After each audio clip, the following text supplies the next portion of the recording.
Hello again and welcome back. So today we're going to talk about related rates problems and we're going to go through two examples. So let's jump right into it.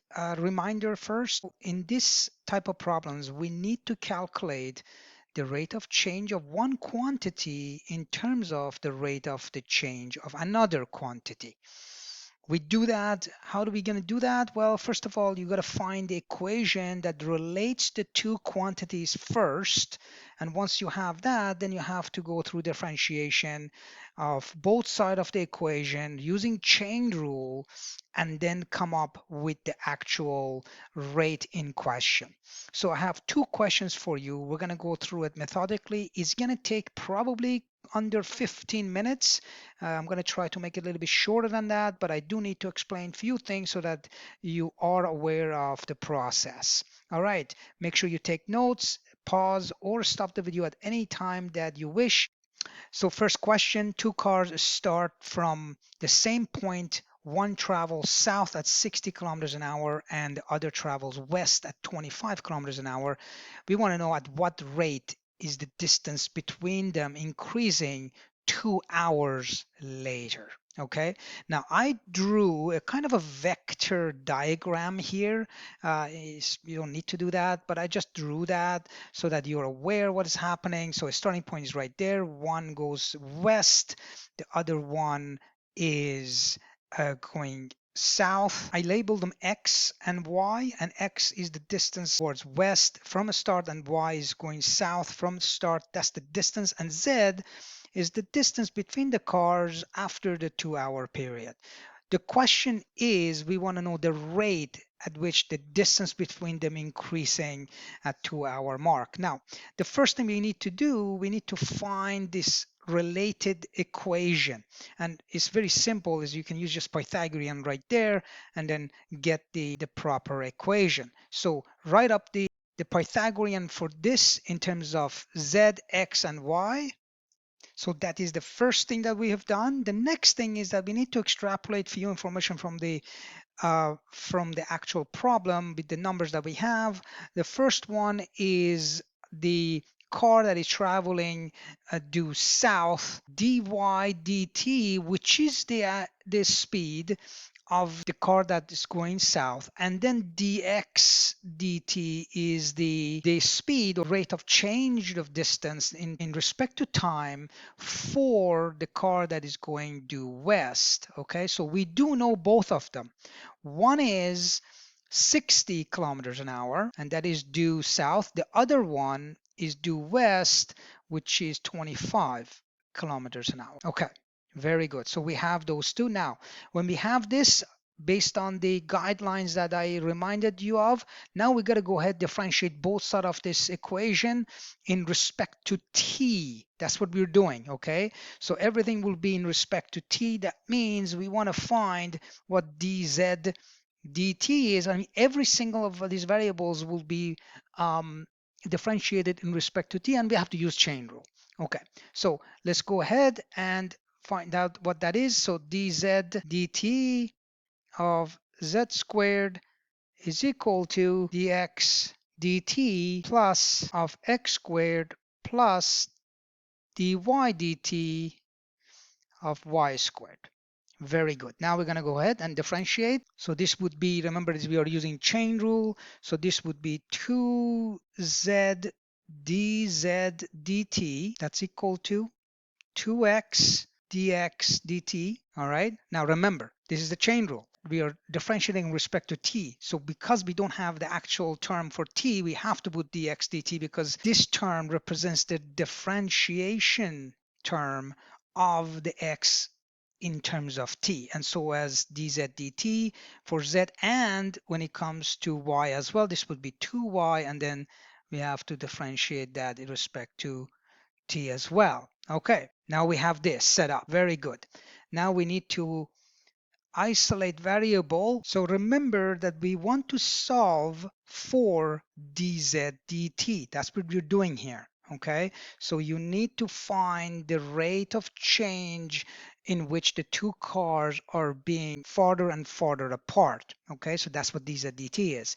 All right, now let's go ahead and rearrange. And so what we will have is that we have dz dt on the right hand side, and then sorry, left hand side, and the right hand side you have to basically replace values of what we have. We do have dx dt and dy dt, so we can actually go ahead and do that. So we can say 2x times, and dx dt was 25. You don't need to include the unit if you don't want to, and then plus 2y, and then dy dt was 65 kilometers per hour. Okay, the science person in me has to include all the units, but you don't have to do that.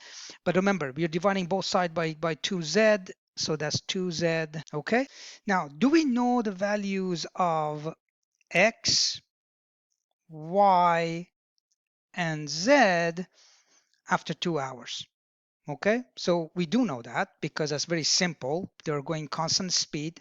So the value of x after 2 will be 2 times 25. The y will be 2 times 60. And then we use Pythagorean. And when you do that, it's basically 50 and 120. And this would be 130.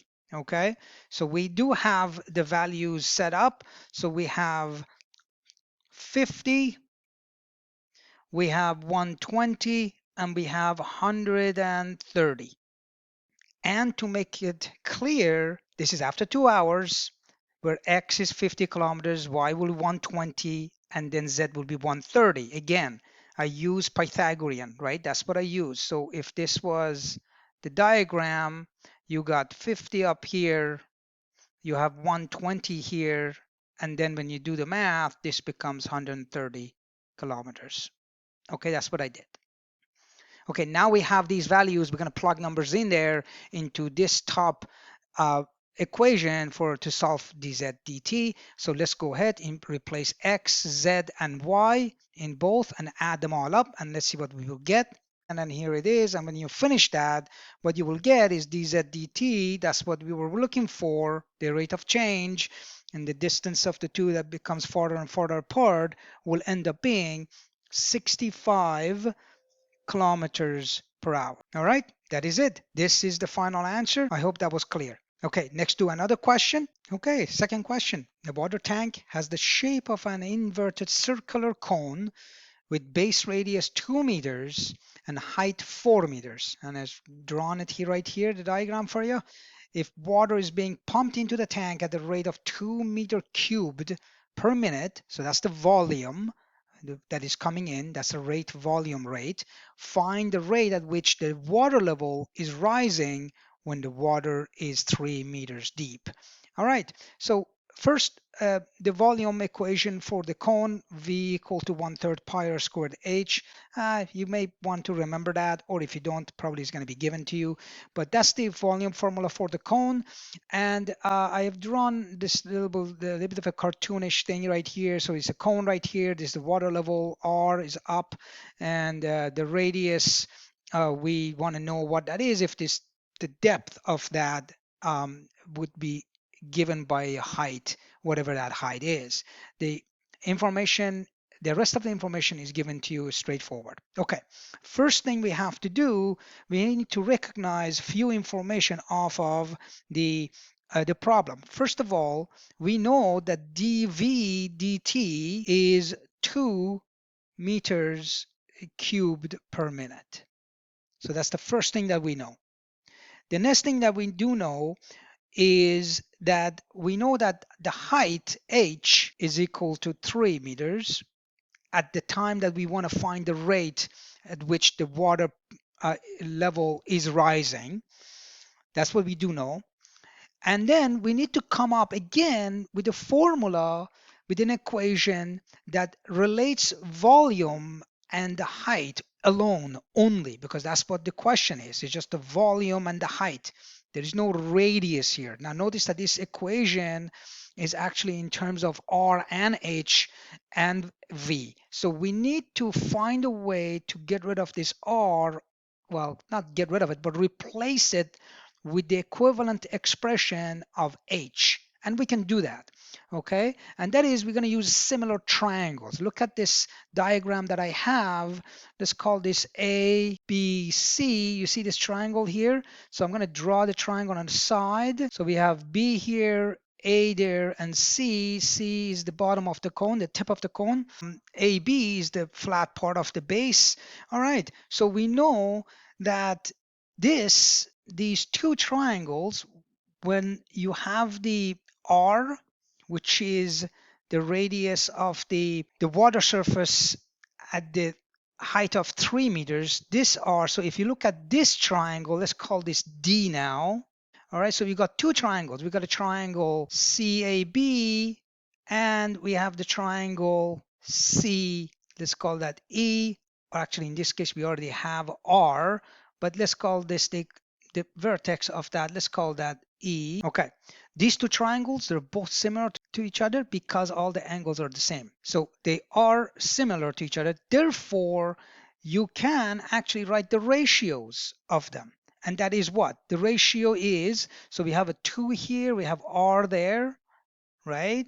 And so we have this small h, which is right here, and then we have this big H, which is 4. So here's the diagram. Let's write up the ratios of the ratios that work for these two similar triangles. So let's write up the ratios. So here it is, goes R over 2, okay, smaller triangle, the base of a smaller triangle divided by the base of the larger triangle must equal to the height of the smaller triangle over 4, okay? And then when we do the mathematical gymnastics, we can really easily see that R is equal to h over 2, and this is your R now, okay? So we got that. Very good.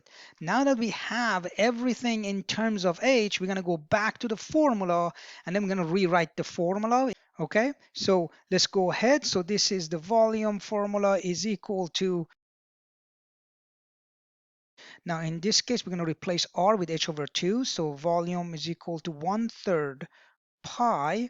R is h over 2 times h. So let's do some mathematical gymnastics here. When you do this, you get volume equals to, this is our new equation that relates volume and height to each other. So now we're going to go ahead and then do the rate calculations, taking the rate dv dt, so the rate of all in respect to t.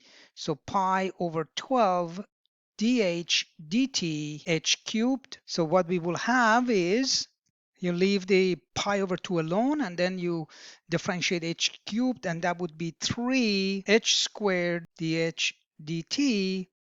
And then when you do the simplification, you get pi over 4 h squared dh dt. Now, what is it that we're looking for? We are looking for dh dt. That's what we're looking for. We're looking for dh dt, the height, right? The rate at which the height changes.